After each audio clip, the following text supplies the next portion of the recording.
Hi Gemini, welcome po sa ating channel at ito ay yung Daily Gabay Tarot reading for October 26, 2024. Please be reminded kung naka-resonate kayo, comment down. Kung hindi kayo naka-resonate, ibigay niyo po sa iba kasi general reading po ito. This is for you, Gemini, ngayong October 26, 2024.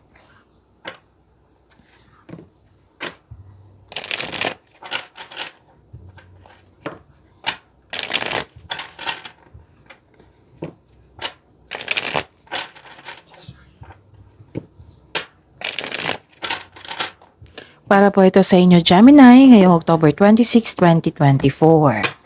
Maraming salamat po sa inyong patuloy na suporta at maraming salamat din po sa mga hindi nag-skip ng ads. Gamitin ang reading na ito bilang gabay lamang sa mga hindi pa nag-subscribe. Subscribe na po kayo at click bell notification para malaman nyo na may bago tayong video. Para sa mga gustong magpa-reading po, may lumabas dyan sa screen nyo ngayon. Panoorin nyo po at sundin ang instruction. Calling the attention sa mga suki ko dito na Gemini. Open na po inyong Monthly Gabay Tarot reading for November 2024. May 6 months from now reading tayo at love life reading po. So message me Gemini for schedule. Maraming salamat po. Spirits Guide, mga ganap po para kay Gemini ngayong October 26, 2024. I need 3 cards po.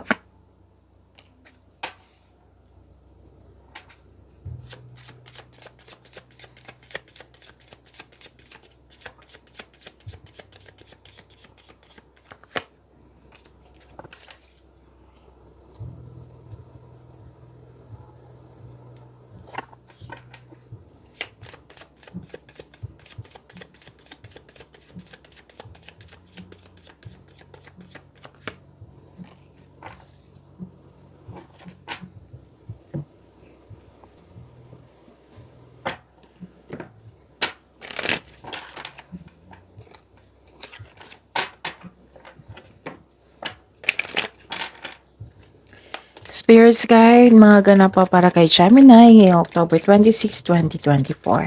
I need 2 cards po.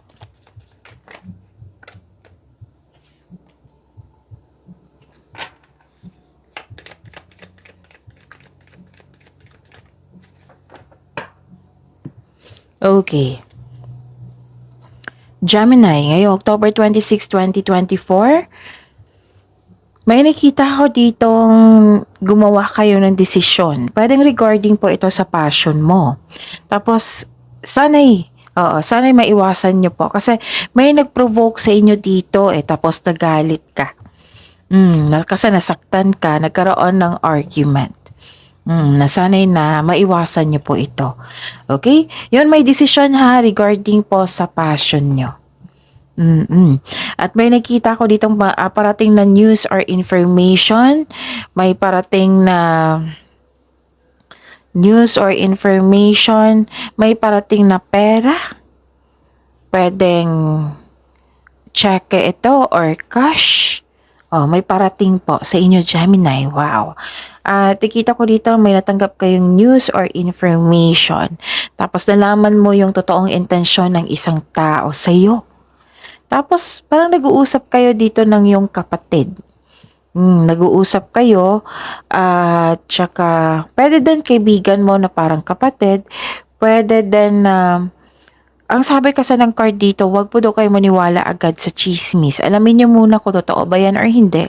Kasi baka yun ang dahilan na nagalit kayo. So, may nag-provoke. So yun. Paalala lang po, huwag kayong gumawa ng desisyon pag galit kayo. Pag hindi maganda ang inyong energy. Kasi kayo ang mapapahamak dyan. Okay?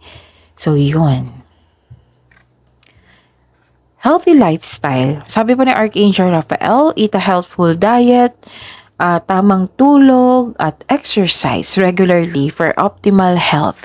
Yun yung paalala ni Archangel Raphael po. At ang sabi po ni Archangel Raziel, I am bringing you esoteric information and symbols. So this is a clarification na may information and helping you understand spiritual truths.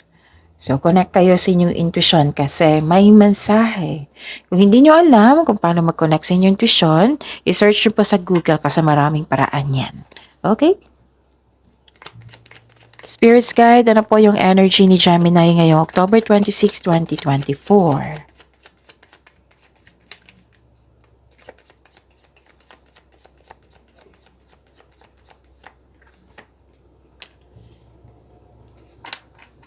And the clarification of this card po.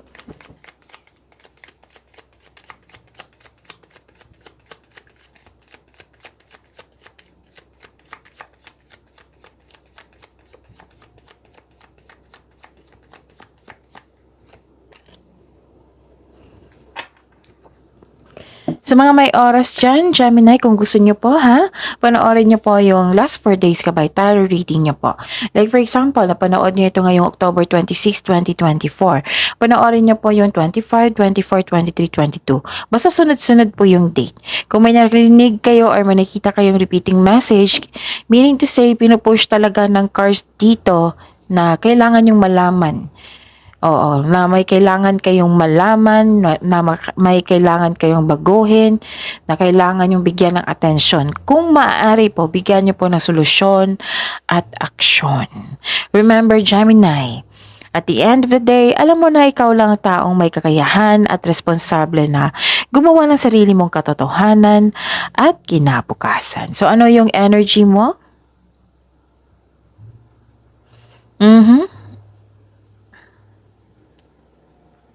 May fear of letting go may fear of letting go dito. You felt trapped? Ilan sa inyo you felt trapped? Na parang may confinement or may iniiwasan. Oo. Actually, may babalik na tao na nanloko sa iyo. Oo. Maaring nanloko to sa inyo sa past. Babalik po siya. Tapos, kung gagawa po daw kayo ng desisyon, ito na. Kung gagawa po daw kayo ng desisyon, di ba, may sabi ako sa oracle nyo dito na kanina na sikapin na magandang energy nyo, nakarapat-dapat yung pag-isipan ng mabuti kung karapat-dapat ba, yung desisyon mo. Andito rin Dalawang card na po nagsabi. So, this is the same message. Okay? So, kailangan bigyan ng atensyon. Mag-ingat po daw kayo sa bawat paggawa ng desisyon. So, para makagawa kayo ng desisyon, best decision, gawa kayo ng konkretong plano. Kung nagkaroon pa kayo ng hesitation, meaning to say, hindi yan konkretong plano. So, pag-isipan ng mabuti. Kasi may nakita ko dito nagsisisi. Oo. May chance na babalik ulit sa pagkakamali. Oo. So, kaya nga may advice dito na kung gagawa kayo ng desisyon, kung gagawa kayo ng plano, see to it na may konkretong plano yan. Kasi kung may konkretong plano kayo, makakagawa kayo ng best choices, best decision. Okay? Gemini? Good news ito sa mga negosyante kasi may nakita ko dito makakabangon kayo ulit from bankruptcy. So, yun. Kung may nararamdaman ka pa kasi may nagalit ka dito you have to let this go. Okay? You have to let go of these emotions. Pero sa Gemini, hindi yan magtatagal yung galit niya kung ayaw niya sa tao, iiwasan niya talaga yan. Kasi ayaw niya sa mga ganyan. Kung hindi niyo gusto yung mga, di ba, hindi niyo gusto yung mga makikipag-compete sa inyo, maiirita kayo niyan Oo. So, yun, hindi may, some of you talaga na may ugali na hindi mo na talaga kakausapin yung tao. Kakausapin mo, pero hindi na open. Yung ingat na ingat ka na. Ganon. Kasi ayaw mo nang masaktan, ayaw mo nang maulit. Tapos, nawalan ka ng trust. Hirap sa iyo na bumalik yung trust. Parang trauma yan sa iyo. Okay? Actually, may nagkasundo dito. May nakita ko nagkasundo. Tingnan natin This is partnership and may babalik talaga sa inyo. Pwedeng ex mo or taong na sinaktan ka before or nagloko sa inyo sa pera, sa sitwasyon nyo before. Oo. Okay. Pwede din na nagkaroon ng balance, nagkaroon ng pagkakasundo to sa isang tao. May namuong relasyon, connection. So this card symbolizes shared feelings and mutual attraction. So mostly may romantic partnership na naganap. And may parating sa inyo na bagong pag-ibig or isang tao na makapagbigay ng inspiration sa iyo. Nakatadhana na to sa iyo. This is destiny Okay? Or may makipag-business partnership sa iyo or job. May job opportunity. Pwedeng kasosyo ha. Sabi ng card dito na grab mo daw itong opportunity na ito pero gagawa muna kayo ng konkretong plano at best decision. Basta planuhin ng mabuti at sipagan sa araw-araw. Okay? Spirit's Guide. Career and money po ni Gemini ngayong October 26, 2024.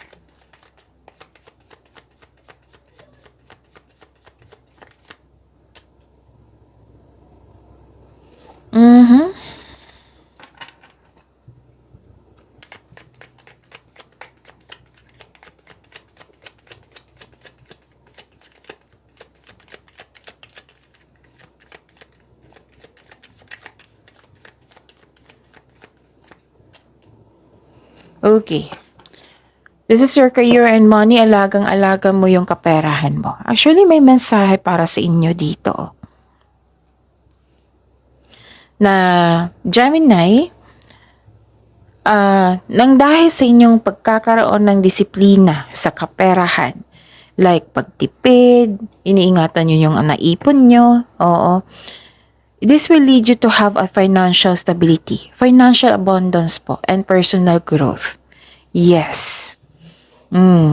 Bigyan din ng panahon ng sarili mo ha. Kumbaga, pamper yourself kasi deserve mo ito. Naging hard worker kayo, naging ginamit nyo yung talino nyo para magtagumpay. Vinavalue mo ang pera at hindi ka madamot at the same time. You're building stability dito, conserving resources din. And you're creating stability. Nakita ko dito na some of you na nasa abroad na and some of you pa abroad na. Or some of you, yung employer nyo is abroad. Yes. Conservative kayo sa money at investment mo. Gusto nyo talaga magkaroon ng financial security. Kaya mas focus ka ngayon sa trabaho. You're saving money for your future or specific goal. Kaya sobrang ingat na ingat mo sa kaperahan. So this card serves as a reminder na be generous at the same time, since giving to others brings more prosperity into your own life. Actually, prosperity to Wow, ang ganda. Gemini. Nakikita ko dito na ito yung itong pagiging pagkakaroon ng disiplina sa pera, yung ipon nyo talaga, tapos ingat na ingat kayo sa ipon nyo, magtitipid, yayaman ka niyan. Yes, Gemini. Ano pa? Ang ganda ng mensahe. At daming trabaho dito na burnout kayo. Bakit? So, time management ha? Or kung, let's say, marami na kayong gawain dyan, hindi nyo na makontrol hindi nyo na ma-manage kasi tanggap ng trabaho or marami talagang trabaho. O yung nature ng inyong trabaho is marami talaga. So, ask for help or time management. Or baka kailangan kausapin o ng yung client nyo na i-move kung possible. Be confident, Gemini. Huwag nyong hayaan na manaig yung weakness. Kasi parang nawalan ka ng hindi pag-asa, nawalan ka ng gana. Kasi gusto mong may na-meet pero hindi mo na-meet, yun nawalan ka ng gana. So be confident, Gemini. Tapos, lalabas ang ilan sa inyo dito sa comfort zone. So it's time to step out from your comfort zone if you are serious about your growth. Okay? At may aalok ng tulong dito, ayaw mong tangkapin. Kailangan nyo ng break dito, pahinga.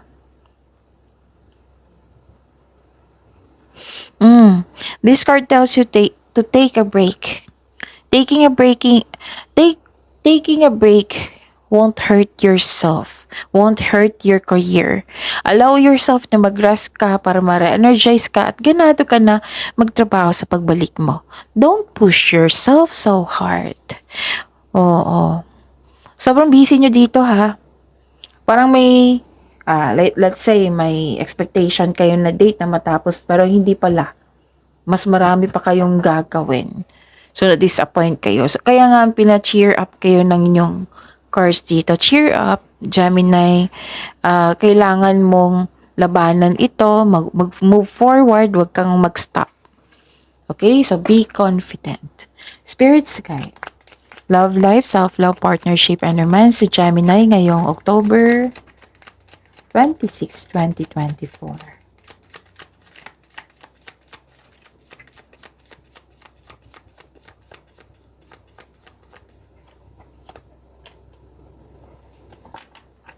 And the clarification of this card po.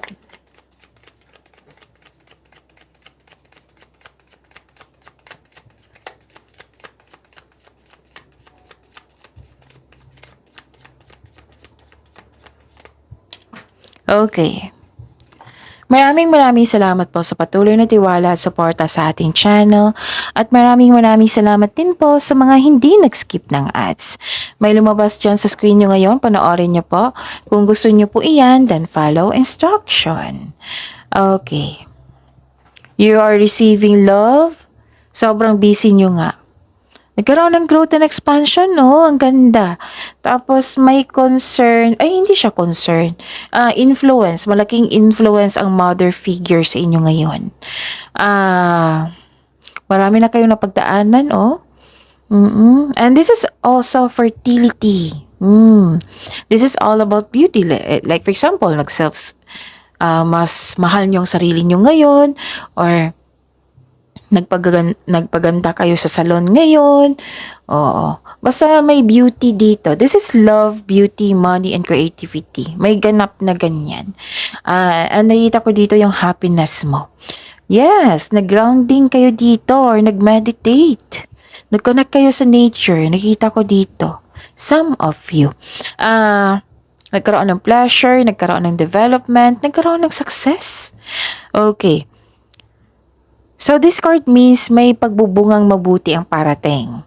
Pwedeng bagay or pagbubuntis. So this is also means fertility ha. Kung ayaw nyong magbuntis, use protection. Okay?